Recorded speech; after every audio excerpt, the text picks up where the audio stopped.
Kalau kafir sudah pasti menentang, jelas ya, pasti mengingkari, jadi berbeda keyakinannya. Jadi kalau kafir itu sudah menutup diri, mengingkari untuk mengesahkan Allah Subhanahu wa taala, itu kafir. Jelas? Kalau musyrik ada dua. Ada kafir yang musyrik, mengingkari Allah dan menyekutukan Allah dengan Tuhan yang lain.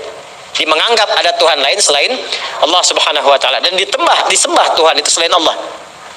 Nah, ada juga yang memang mengakui Allah sebagai Tuhan, tapi juga dalam saat yang bersamaan menuhankan yang lain. Kadang-kadang ada benda yang dituhankan, kadang ada benda, misalnya keris, benda tertentu diyakini memberikan kekuatan seperti Allah memberi kekuatan. Ada pohon-pohon tertentu misalnya, nah, ini perbuatan musyrik. Ada yang lewat wasilah orang-orang tertentu yang mengatakan ada kekuatan lain yang memberikan madarat, memberikan mafsadat, ngasih informasi, mendatangkan yang mati datang kembali. Ya, nah, fasilitator ini atau afiliator ini yang ada-ada ini, ya itu disebut dengan kahin, dukun sekarang ini. Ya, datang dukun-dukun. Sekarang kan namanya, saya sering katakan begini, kalau sudah tidak bagus, jangan dibagus-bagusin namanya. Maksiat itu kalau sudah sepanjang salah, jangan dikasih nama yang bagus sehingga dianggap sesuatu yang baik. Dukun ya dukun, jangan dikasih nama lain, paranormal misalnya kan. Nah, sudah tahu tidak normal, ya kan? Ya udah kasih nama aja dukun sudah. Ya, mau apapun kata-katanya udah dukun. Udah, kalau sudah disebut dukun udah dukun. Jangan dikasih nama-nama yang lain aja. Ini yang megang remote langit misalnya, apa sih? Macam-macam. Ada aja gitu kan. Udah sebut dukun ya dukun. Ya, pencuri ya pencuri, maling ya maling aja udah. Ya jangan dikasih nama-nama yang koruptor, udah aja pencuri, perampok, selesai. Sehingga dengan kesan yang jelek itu, kata-kata yang tegas itu, dia akan enggan untuk berbuat yang demikian karena statusnya akan dibawa. Ya, ini kadang-kadang dibagus-bagusin, perempuan keluyuran ya laki-laki malam hari, kupu-kupu malam. Kupu-kupu aja nggak begitu. Ya, laki-lakinya disebut buaya darat nih, buaya aja nggak begitu. Ya kan?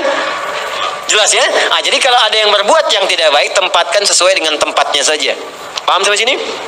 Nah, musyrik di sini, teman-teman sekalian, musyrik itu bisa berlaku bagi orang yang ingkar sekaligus, ya, dan menuhankan selain Allah, itu kafir dan musyrik.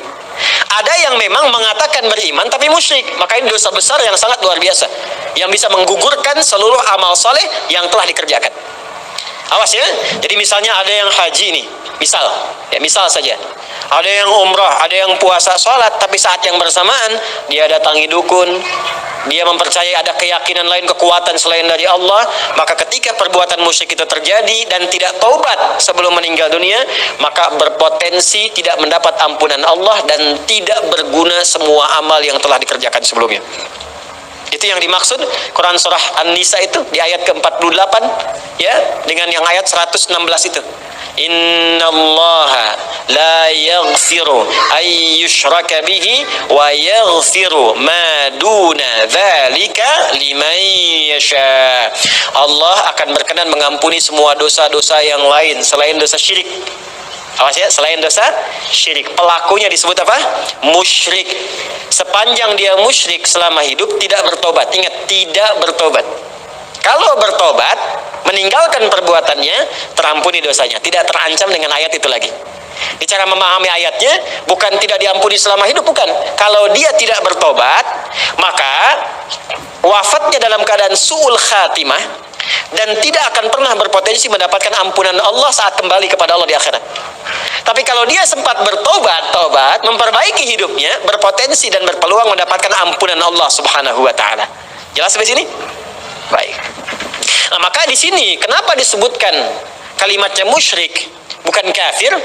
Pada umumnya karena Allah ingin menekankan di sini tentang perbuatan orang-orang kafir Quraisy yang memang menjadikan berhala-berhala yang banyak sebagai Tuhan selain Allah Subhanahu wa taala.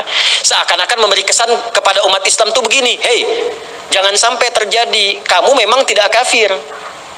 Kamu mengatakan Tuhanmu Allah, tapi kamu melakukan perbuatan seperti orang Quraisy dulu lakukan, menuhankan Tuhan-Tuhan lain selain Allah, mengatakan dirinya Muslim, mengatakan dirinya beriman, tapi ternyata menduakan Allah dengan meyakini ada kekuatan-kekuatan yang sebanding dengan Allah di luar Allah Subhanahu wa Ta'ala. Jelas sampai sini?